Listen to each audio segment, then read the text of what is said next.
kakabsat ti Ebanghelyo ti Apo. Dayaw ti mapaiken ka, O Kristo, agtugaw tayo amin. Dugdungwe kakabsat kinigayem ti pamati na imbag nga bigat kada kay amin. Adatay na po ti may kalima nga Domingo ti panagungar. Kahit nangigantay po ti ababa nga Ebanghelyo nga pakainaigan na daytoy ti kapatgan nga bigilin na Apo Jesus. Awan sa bali nga kuna na agiinayat kayo. Kasti panagayat ko kada kayo. Kastamit ko mati panaginayat yo. Dagiti naibasa ita Domingo sa uwen na kada tayo, ti panang pabaro. It's renewal. Kas kumapot mo na may basa, mangigan tayo, na pabaro itinakem, panunot, ken panangawat, dagiti adalan. Karunaan, ti panangidaulo ni Barnabas, ken ni Pablo. Napaunig, iti panakaawat da iti ayat.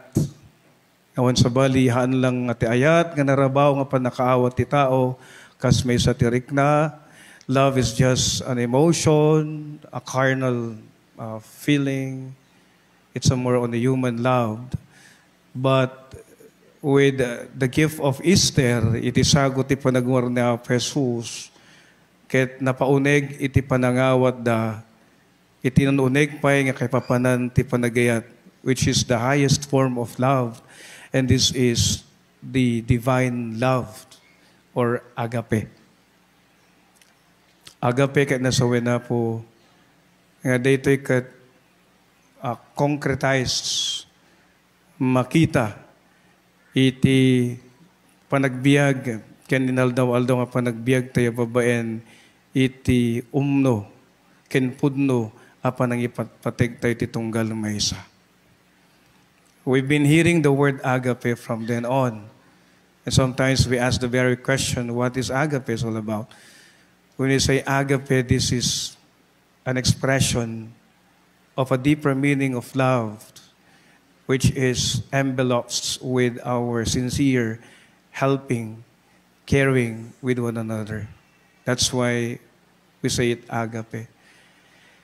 We always call it agape dinner or agape meal because we don't simply share a meal, but more than sharing a meal is that we've been a living example, concrete example of loving with one another. So kapsat kinagayem nagpintas man, gapuanan ta iti may kadwa may basa, may sao kada tayo, nga iti napabaro. Ako na nagroda poket, iti may kadwa may basa, nakitak ti baro kuna ni Juan, nakitak ti baro a langit, ken ti baro nga daga. Napukawan ti muna nga langit, ken ti muna nga daga. Kaya sa wen garod kat napabaro, awanen ti daan.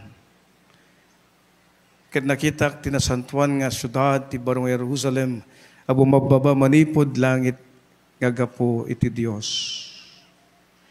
Nagpintas man ti panakiladawan da ito iti baro nga langit ken ti baro nga daga.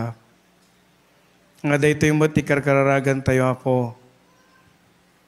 Nga iti bedeng iti politika, iti kalkalpas nga panagpipili. Karkararag tayo iti umuno ken pudno nga panagpabaro. Ken karunaan magunod tayo lang daytoy, pabayin met ti panagtungpal tayo, iti awis ken bilin ti Dios, apan naginayat tayo ti tunggal misa. Amen? Kung natay garuda po kat, iti mesa nga banag, agbanag nga nasayaat, ken kung natayo, it will be meaningful when things are anchored, especially in the very love of God, and the very love of Christ. Nga iti ayat, parmakun na ti amin. Ngem iti ayat ko na ti garod kat, lunagin na ti puso tayo. Karunaan nga awan, iti lugar, iti sakit tinakam, pungtot, panangibales, panagimon, no adda ti ayat ti Dios kada tayo. Amen. So, ragamsat kin gagayem, nagpintas man, nga didayti nga panawen ti panagungar, may isa kadagiti sagot kada tayo. Ken may samit kadagiti kapatgan nga bilin na po Diyos kada tayo. Ket wan bali ipagniya tayo titunggal may isa. No may apong alawas ken al daw. Tintay pa nagsagana iti uli ti Apo. Mapaunig na ito nga panangawat tayo. Gapuanan the last days of Jesus on earth would be meaningful discourses and words of Jesus. And one of those, ket dayto Apo. Ako na anak ko, basit laingen ti tiyempo, ti kadak kayo. Ada ko mabaro abilin, ngited ko kadak kayo. Agin nayat kayo. Kasti panagayat ko kadak kayo. Nga dayto nga karit Apo, mayo awis garod kada tayo. Nga lunagin ti Dios, ti ayat na kada tayo. Itirik na tayo nga tao, karunaan iti our human tendencies. And at the end of the day, amutay Apo, it's only love who would conquer everything. It's only love that we can heal, we can be healed. It's only love that we can actually do things wonderfully and meaningfully to God and for God. We can never do. We can never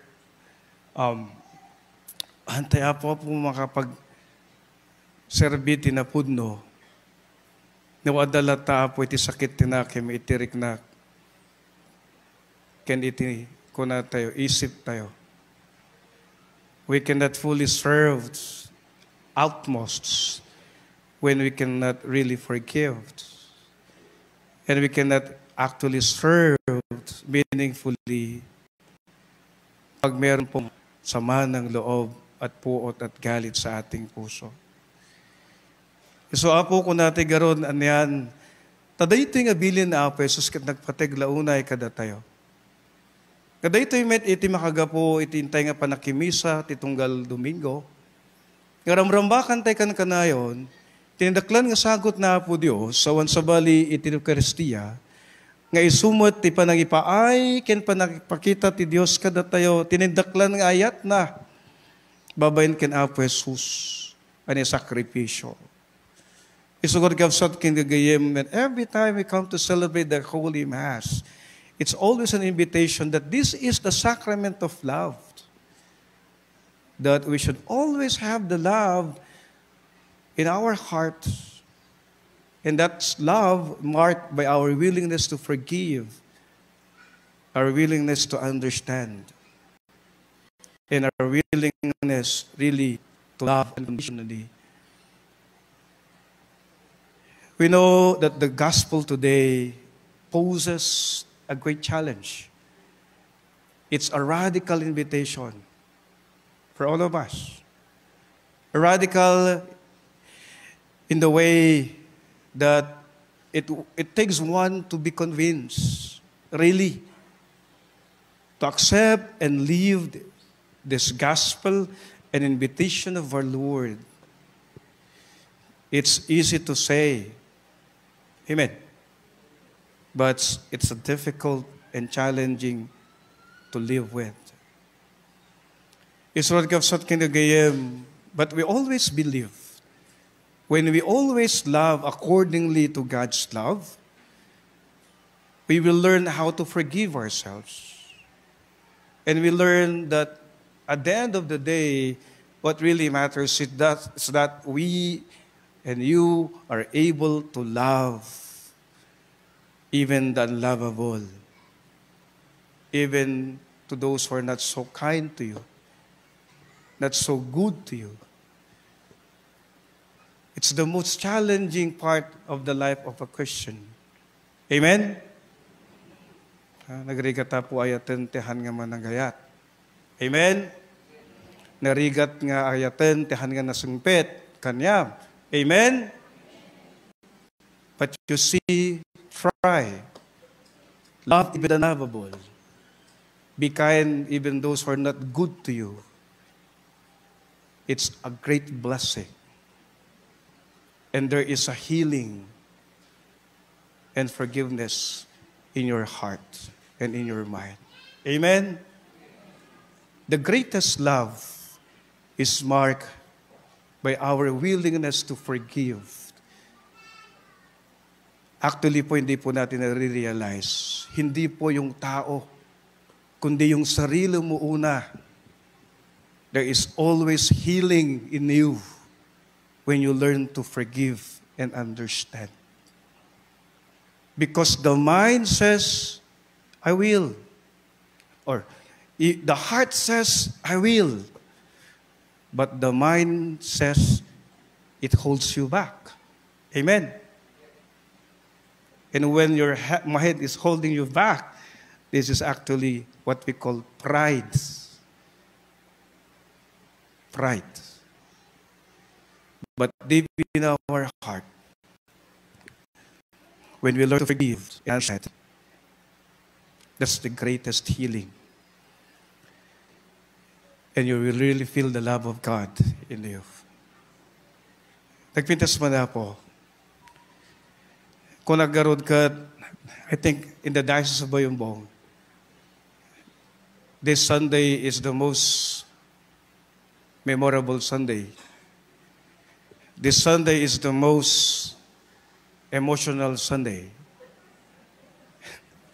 in all parishes when we celebrate our last Mass with our parishioners. And what consoles us is that the gospel today would remind me, would remind you, would remind everyone that in the power of love, God's healing will be upon us. In the power of love, amo tay apo dayto iti makagapo iti amin. Ngay sumot iti makagapo no apay we continue our mission in whatever mission that we are given.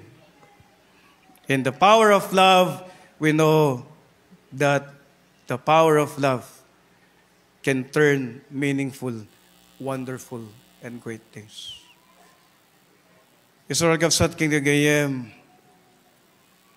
iti daytoy matapong maudi nga panagmisa may tingkam pamagpakada kada kayo, kamumiya po nga nalagaan ti panag hangko kahit nga panagpanaw po na panagakar nalagaan ti panagakar ni gapuanan ta amumiya po nga dinungdungo da kami nga papadi inayayat da kami impatpateg da kami ken kang runaan ikarkaragan da kami kan kanayon. Nga daytoy apo iti mangliwliwa. Daytoy apo ti mangpalagan ti rikna ti tunggal may saken da kamut apo nga papadi kapuanan ta. In our simple ways, we have loved. Amen. In our simple ways, we have loved and we have cared. Isagaroda po, sapay kumata, parmikun, tayat ti Diyos kaniyaman. Ngahan ko po mang tubeng, ken mang lapid, itinaimula, nga nagpintas, nga panaglangin-langin tayo, kas pumarokya, ken kas may sagimo. Kasapay kumagarod, adalata ti ayat kada tayo. Adalata ti ayat ti Diyos kada tayo. Tano dati ayat, ti Diyos kada tayo, ada ti pamakawan. Ada iti panagtimtimpuyog. Ken ada iti panagsasinakit, ken panagtitinulong. Kung nagaroon niya po Jesus, ada barwabilin, Kaited ko kada kayo, aginayat kayo. Kas ti panagayat ko kada kayo, kas tamit ko mati panaginayat yo. Amen.